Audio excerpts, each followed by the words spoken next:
Hello, everybody. It's me, Anna Marie from Heavenly Healing. Today, the topic is going to be life after death. Yes, there definitely is a life after death, and a really beautiful one, too. Our souls incarnate for a purpose, a very specific purpose, so that they can gain experience and learn. That's probably the only reason why our souls actually do incarnate. So, once all the lessons are learned and you go home, because yes, the other side is truly home, what happens there? So, when I had a past life regression session with one of my friends, this is what happened to me. Just before I passed, I actually saw the portals open. You know the way you see the portals in the films or the way people speak? The portals actually opened and golden light flooded down. And I said in my past life regression, it's time for me to go. People wait for you on the other side. You recognize them as who they are. But remember, once we pass, once we go home, we no longer have a physical form. We are now energy only. So there are no eyes, there's no ears, there's no mouth. Which brings me to, how do people communicate with one another on the other side? Remember, there are pillars or beams of energy. They communicate telepathically via thought, because guess what? They don't have mouths. But back to what happens. As you pass, your soul leaves your physical body. Sometimes it's quite a shock for the soul to actually do this. The soul might linger on the earthly plane for a while and then cross, but then come back, then cross, and then come back again.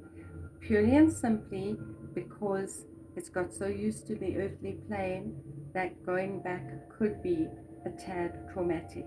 Ultimately, home on the other side is where we all belong, because once we're home, we are closer to God, Source, Divine Being. Use whichever word resonates with you. If the soul is dramatically taken from the body, i.e., a crash, for example, or if the person had some kind of an addiction on the earthly plane, when they go back, they first do go to a type of hospital where the soul genuinely recovers until it's ready to integrate fully with other souls on the other side, or the spiritual plane is what it's really referred to. Who comes to fetch you? People from your soul group would come to fetch you.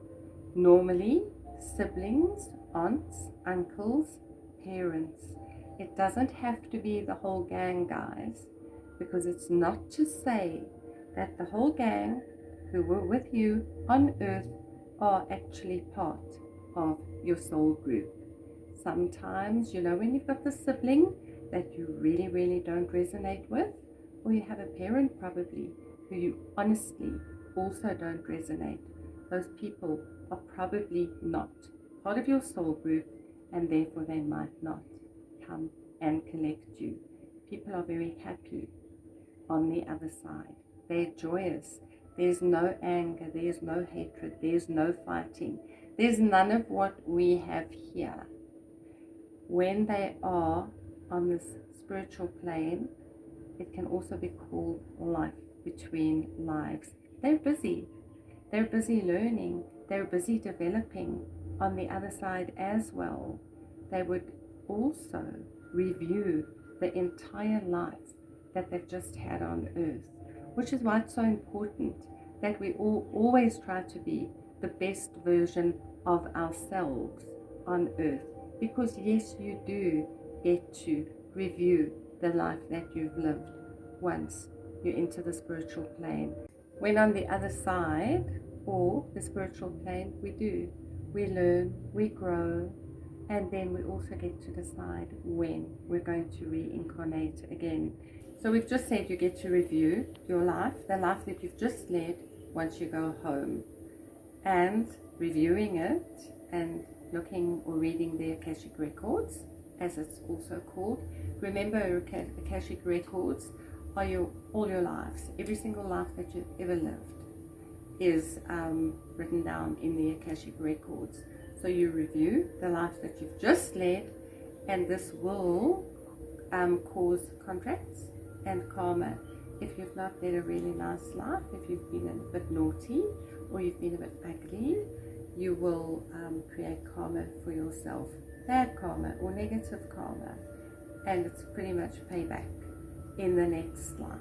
However, there's also good karma. So if you've had a fantastic good life, then good karma in the next life. So this is what contracts and karma are all about. I hope that I've actually answered some of the questions that we get asked on a very regular basis about what is life on the other side like. What is life in the spiritual world like? Thank you so much for listening. Have a beautiful day. Namaste.